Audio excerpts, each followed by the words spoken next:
অজুতে আমাদের যে সমস্ত ভুল ত্রুটিগুলো সচরাচর হয়ে থাকে সে বিষয়ে সামান্য কিছু কথা আজ করার ইরাদা রাখি। ওয়া মা তাওফীক ইল্লা বিল্লাহ। এই অজুর বিষয়ে আমাদের বেশ কিছু ত্রুটি, বেশ কিছু ভুল ভ্রান্তি হয়ে থাকে। অজুর যে ভুলগুলো হয়তো আপনিও করেন, আমরাও করছি প্রতিনিয়ত, কিন্তু জানি না। তো সেগুলো নিয়ে আমরা সংক্ষেপে আলোচনা করব। নবী সাল্লাল্লাহু আলাইহি ওয়াসাল্লাম বুখারী মুসলিমের হাদিসে আসছে, তিনি বলেছেন, লা তুকবালু সালাতুন বিগাইরি তাহুরিন, পবিত্রতা ছাড়া কোনো সালাত কবুল হবে না। কোনো সালাত আল্লাহর কাছে অ্যাকসেপ্টেড, গ্রহণযোগ্য হবে না কি ছাড়া? তাহারাত ছাড়া, ওযু ছাড়া। মুসলিম বর্ণিত হাদিসে আসছে, নবী সাল্লাল্লাহু আলাইহি ওয়াসাল্লাম বলেছেন, যে ব্যক্তি পরিপূর্ণভাবে ওযু করবে, পরিপূর্ণভাবে ওযু করবে, ভালোভাবে ওযু করবে, এবং ওযুর শেষে কালিমাতুশ শাহাদা যেটা আছে, আশহাদু আল্লা ইলাহা ইল্লাল্লাহু ওয়াহদাহু লা শারীকা লাহু ওয়া আশহাদু আন্না মুহাম্মাদান আবদুহু ওয়া রাসূলুহু, এই কালিমায়ে শাহাদা পাঠ করবে ওযুর শেষে, এই ব্যক্তির জন্য আল্লাহ সুবহানাহু ওয়া তাআলা জান্নাতের সমস্ত দুয়ার খুলে দিবেন। প্রিয় ভাইরা, এখন আসি আমরা ওযুতে কি ভুলগুলো আমাদের এমন হয় যেগুলোর কারণে আমাদের ওযুর পূর্ণতা নষ্ট হতে পারে। তার ভিতরে এক নম্বরের ভুল হলো, যেটি আমাদের হয়ে থাকে ওযুর ক্ষেত্রে অনেকেরই, সেটা হলো বিসমিল্লাহ পাঠ না করা। ওযুর শুরুতে কি পাঠ করতে হয়? বিসমিল্লাহ। আপনি যখন হাত ধুয়ে ওযু শুরু করবেন, দুই হাতের কবজি দুই হাতে ওযু শুরু করবেন না, প্রথম কাজ, তার আগে আপনি কি করবেন? বিসমিল্লাহ। বিসমিল্লাহ বলে হাত ধুয়ে তারপর ওযু শুরু করবেন। বহু লোক আছি আমরা, ওযুখানায় ওই গল্প করতেছি, আড্ডা মারতেছি, কথাবার্তা বলতেছি, এই বলতে বলতে ওযু শুরু করে দিছি। তাহলে বিসমিল্লাহ কখন পড়তেছি? বিসমিল্লাহটা অনেক সময় অমনোযোগিতার কারণে, অবহেলার কারণে, অন্যমনস্কতার কারণে বিসমিল্লাহটা অনেক সময় আমরা বলতে ভুলে যাই। অথচ এই বিসমিল্লাহ পাঠ করা ওযু শুরুতে অনেক বিশেষজ্ঞ আলেমের মতে ফরজ। অনেকে বলেন বিসমিল্লাহ পাঠ না করলে ওযুই হবে না, আপনি যদি ভুলে বাদ দেন ওযু হলো না। যদিও সংখ্যাগরিষ্ঠ ওলামাদের মতে এটা না, তাদের মতে বিসমিল্লাহ পাঠ করা এটা ওযুর সুন্নাহ। এটা হলো ওযুর কি? সুন্নাহ। এটা আপনি যদি বিসমিল্লাহ বলে যদি ওযু শুরু করেন, তাহলে ওযুটার ভিতরে পূর্ণাঙ্গতা আসলো। দ্বিতীয় যে ভুলটি হয় ভাই, 199 জনের বলবো, তার চেয়ে বেশি হতে পারে, হাজারের ভিতরে 10 জন মানুষের হয় কিনা আমার সন্দেহ আছে এই কাজটা সঠিকভাবে করতে পারি না। সেটা হলো ওযুর সময় মিসওয়াক করা। ওযুর সময় কি করা ভাই? মিসওয়াক করা। এটি এত গুরুত্বপূর্ণ সুন্নাহ যে নবী সাল্লাল্লাহু আলাইহি ওয়াসাল্লাম বলেছেন, বুখারীর হাদিস, লাউলা আন আশুক্কা আলা উম্মতি লা আমারতুহুম বিসওয়াকি ইনদা কুল্লি ওযু। বুখারীর হাদিস। নবী সাল্লাল্লাহু আলাইহি ওয়াসাল্লাম বলেন, আমার উম্মতের জন্য যদি কঠিন না হতো, তাদের জন্য কষ্টের কারণ না হতো, তাহলে আমি তাদেরকে বাধ্যতামূলক করে দিতাম, ফরজ করে দিতাম কি? প্রত্যেক ওযুর সময় মিসওয়াক করা। হাদিস থেকে, তার বক্তব্য থেকে বোঝা যায় যে ওযুর সময় মিসওয়াকের গুরুত্ব তার কাছে কত বেশি ছিল। 3 নম্বর যে ভুলটা আমাদের হয়ে থাকে সেটা হলো কুলির মধ্যে। দেখেন, প্রত্যেকটা কাজেই কিন্তু আমি একটা একটা করে আপনাদের দেখাচ্ছি ওযুর প্রত্যেকটা কাজে আমাদের ত্রুটিগুলো হয় কিভাবে। দেখেন, কুলির সময় ভুল হয়। কি ভুল হয়? কুলিটা যেভাবে করার কথা সেভাবে আমরা করি না। হাদিসে কুলির বিষয়ে নির্দেশ এসেছে, সেটাকে বলা হয়েছে মদমাদা। মদমাদা আরবি শব্দ, এটার বাংলা অর্থ হয় কুলি করা বা কুলকুচি করা বা কুলকুচা করা। এই কুলি বা কুলকুচা এটা হলো মুখের ভিতরে আপনি হাতের কোষে করে পানি নিয়ে মুখে নাড়বেন, এরপরে ফেলবেন, আবার হাতে নিবেন, কিছু সময় নাড়বেন, 1 সেকেন্ড হোক 2 সেকেন্ড হোক, এরপরে ফেলবেন।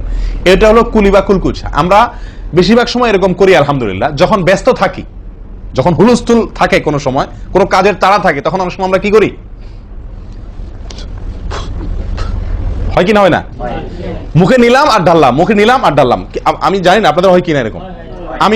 আমি দেখছি এরকম অনেক সময় হয়। আপনারা একমত কিনা?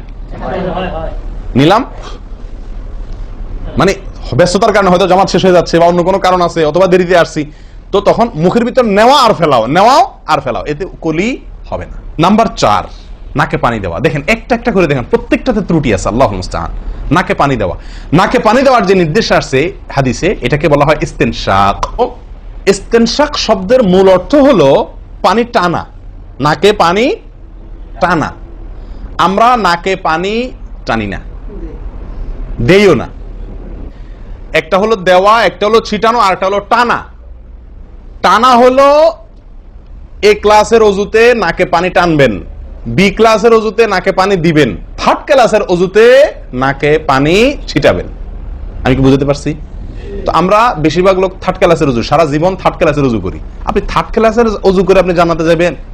ফার্স্ট ক্লাসে থাকেও তো যাইতে কঠিন হয়ে যায়। আপনি থার্ড ক্লাসের ওযু করে কিভাবে আপনি সালাতের খুলবেন, তালা খুলবেন, কিভাবে আপনি জান্নাতে যাবেন? অতএব ভাই, এই নাকে পানি দেওয়ার বিষয়ে সাবধান থাকতে হবে। দেখুন, নিয়ম হলো আপনি হাতের কোষে পানি নিয়ে নাকে ধরলেন, নাকে ধরে হালকা কি করবেন, টান দিবেন, হালকা টান দিবেন, হালকা টান, কারণ একটু জোরে টান হয়ে গেলে সেটা কি হয়ে যাবে, নাকের তালুতে উঠবে, আপনার কষ্টের কারণ হবে। শরীয়ত আপনাকে কষ্ট দিতে চায় না, শরীয়ত আপনাকে কষ্ট দিতে চায় না। আল্লাহ সুবহানাহু ওয়া তাআলা চান না আমরা কোনো কষ্টে নিপতিত হই। অতএব আমি এমন জোরে টান দেবো না যে নাকের তালুতে উঠে, কিন্তু হালকা একটু টান দেবো যাতে করে অন্তত সামান্য একটু ভেতরে পানিটা যায়। নাকে পানি দেওয়ার উদ্দেশ্য আর কুলি করার উদ্দেশ্য এক। নাকে পানি দেওয়ার উদ্দেশ্য হলো নাকের ভেতরের যে ময়লাগুলা, ধারে কাছে যে ময়লাগুলো আছে, এগুলো যেন পরিষ্কার হয়ে যায়। আল্লাহর দরবারে দাঁড়াবো পরিচ্ছন্ন হয়ে, পবিত্র হয়ে। হ্যাঁ, এই জন্য নাকে পানি দেওয়ার নির্দেশ আছে। এখন আপনি যদি নাকে পানি কোষ নিয়া ধরে একটু হালকা টান দেন, তাহলে ভিতরে কিছুটা পানি যাবে কি যাবে না, এটা আপনাকে করতে হবে। নাম্বার 2, এটা যদি আপনি করতে কষ্ট হয়, টান দিলে আপনি আস্তে টান দিলেও উপরে উঠে যায়, তো দরকার নেই। তাহলে আপনি কি করেন, নাকে পানি দেন।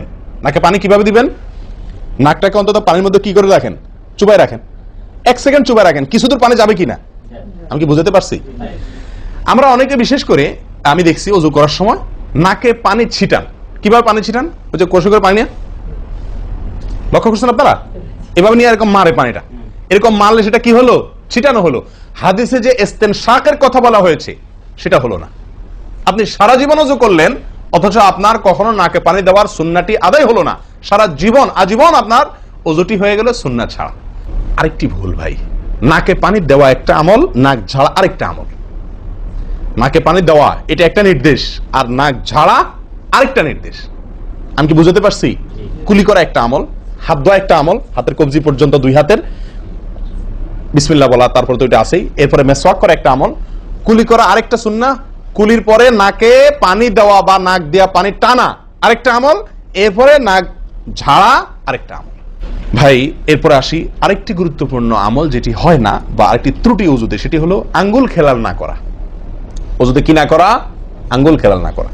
আঙ্গুল খেলাল হলো হাত এবং পায়ের আঙ্গুলের যে চিপাগুলো আছে, এই চিপাগুলোতে পানি পৌঁছানোর জন্য, পানি পৌঁছানোটা নিশ্চিত করার জন্য কি করতে হবে, এক হাতের আঙ্গুলকে অন্য হাতের আঙ্গুলের চিপায় ঢুকায়া এভাবে কি করতে হবে, একটু হালকা নাড়তে হবে, যাতে করে জায়গাটাতে চিপাটাতে পানি গেছে এটা কারণ এই চিপাগুলোতে পানি নাও যেতে পারে শুকিয়ে থাকার কারণে। তা আপনি যদি একটু না দেন পানির ভিজা আঙ্গুল দিয়া, তাহলে ইনশাআল্লাহ ওখানে পানি পৌঁছানোটা মোটামুটি নিশ্চিত হয়ে যাবে। ঠিক না? ঠিক। পায়ের আঙ্গুল কিভাবে করবেন, পায়ের আঙ্গুল তো আর এক আঙ্গুল অন্য পায়ের আঙ্গুল ঢুকাতে পারবেন না, সেটা করবেন হলো অন্য হাদিসে আসছে, এই যে কোন আঙ্গুল আছে না, কোন আঙ্গুল দিয়া সব চিপাগুলোতে কি করবেন, ঘষা দিবেন। কোন আঙ্গুল দিয়া আপনার সব পায়ের আঙ্গুল চিপাগুলোতে ঘষা দিবেন। ভাই আমরা কজনে করি এই খেলার আমলটা বলেন তো? পায়ের আঙ্গুল কোন আঙ্গুল দিয়া পায়ের আঙ্গুলের চিপা খেলাল করা, হাতের আঙ্গুল খেলাল করা কজনে করি আমরা বলেন? তাহলে এই ভুলগুলো আমাদের অহরহ হচ্ছে না ভাই? আমরা কি জানাতে যেতে চাই না? আমাদের সালাদটা সুন্দর হোক আমরা চাই না ভাই? আমাদের এই সালাত খুব পাওয়ারফুল হোক, শক্তিশালী সালাত হোক, এই সালাতের মাধ্যমে আমি অন্যায় থেকে বেঁচে থাকবো, এই সালাতের মাধ্যমে আমি জান্নাতে যাব, এই সালাত আমাকে খাঁটি মুসলিম বানাবে, এই সালাত আমাকে আল্লাহর কাছে প্রিয় বানাবে, এই সালাত কি আমাদের নূর হবে, আমরা চাই না ভাই? এগুলো যদি চাই তাহলে আমাকে ওযু সুন্দর করতে হবে, আর ওযু সুন্দর করতে গিয়ে এই ভুলগুলোর ব্যাপারে সাবধান হতে হবে। তাহলে আঙ্গুল খেলাল করা, পায়ের আঙ্গুল, হাতের আঙ্গুল আমরা করি না বললেই চলে ভাই। তো আজকে থেকে ইনশাআল্লাহ করব। তো ভাইরা, ওযুর ক্ষেত্রে আরেকটি ভুল, এই যতগুলো ভুল বললাম এর ভিতরে বড় 2টি ভুল বলে ওযুর ভুলকে আমরা শেষের দিকে চলে আসছি। একটি বড় ভুল হলো শুকনা থেকে যাওয়া। কোন জায়গা যদি আপনার অবহেলার কারণে শুকনা থেকে যায়, ওযুর অঙ্গগুলো যেগুলো ধুইতে হবে, তার কোনো অঙ্গ যদি শুকনা থেকে যায়, ওযু হবে? ওযু হবে না। এক ব্যক্তি ওযু করে আসছেন, নবী সাল্লাল্লাহু আলাইহি ওয়াসাল্লাম দেখেছেন তার ওযুর কোন জায়গা শুকনা আছে, তিনি বললেন যাও আবার ওযু করো, তোমার ওযু হয় নাই। তিনি তাকে পুনরায় ওযু করাইছেন। কেন? তার ওযু সঠিকভাবে হয় না, শুকনা রয়ে গেছে। অনেক সময় দেখা যায় আমাদের অনেক ভাই ওযু করেন, ওযু করলে বেশ কিছু জায়গা, বিশেষ করে যে কোনই জায়গাটা, এই জায়গাটা দেখা যায় শুকনা থাকে, এই যে কানের লতির এই যে জায়গাটা, এখানে দেখা যায় একটু কি থাকে, শুকনা থাকে, কপালের দিকে দেখা যায় শুকনা থাকে। এই জায়গাগুলো অনেক সময় দেখা যায়, বহু লোককে দেখা যায় ওযু করে আসছে, এখানে শুকনা, এখানে শুকনা, পায়ের গোড়ালি, গিরা, এই জায়গাগুলোতে শুকনা। কারণ হলো ওই যে অবহেলা করে ওযু করছে, কোন রকম ওযু করছে, ওযুটা যেভাবে করা দরকার সেভাবে করে নাই। ভাই এই জিনিসটা আপনার লক্ষ্য করা দরকার কি দরকার না? ওযুই হবে না। এই যে ভুলগুলো বললাম এগুলা হলে আপনার ওযু হয়ে যাবে, কাগজে কলমে ওযু হয়ে যাবে। কিন্তু এখনকার যে ভুলটা বললাম, যদি শুকনা না থাইকা যায় আল্লাহ মাফ করেন, তাহলে কাগজে কলমে ওযু হবে না, কাগজে কলমেও কি হবে না, ওযু হবে না। এত জঘন্য। সাবধান থাকার দরকার কি দরকার না?